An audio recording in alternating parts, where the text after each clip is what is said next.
Apie ką dabar kalbėsiu ir moteris, kurios yra šioje fazėje ir virš 50, tikrai supras. Kai tu valgai normaliai, balansuoji mitybą, neapkrauni cukrais, bereikalingais angliavandeniais, kažkokiais krakmolingais produktais, bet pažiūrėjusi kūną atrodo normaliai pavalganti. Hormoninių pokyčių metu, ypač menopauzėje, vyksta labai įdomus dalykai su kūnu. Sulėtėja limfos tekėjimas. O limfa atsakinga už toksinų, skysčių, metabolitų išnešiojimą ir išvedimą iš audinių.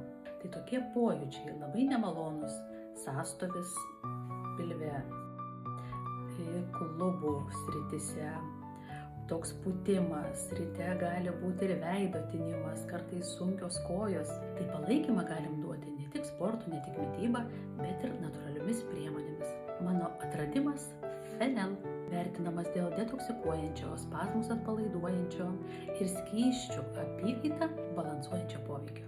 Tai pagrindinė energija yra išjudinti tai, kas užsistovėjo. Kaip veikia? Gerina limfos cirkuliaciją, toksinų išsivalymą, mažina patinimus ir vandens susilaikymą. Taip pat palaiko virškinimą, tai tiesiogiai susijęs su mūsų limfa.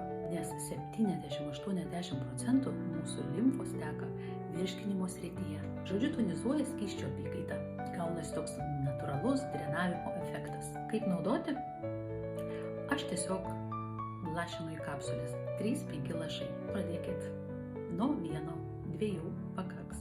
Arba tepam ant kaklo, limfmazgių vietas, saskėdų su augaliniu aliejų, rankų vidinės pusės, pilvo, kirkšnių ir taip pat galima už kelių.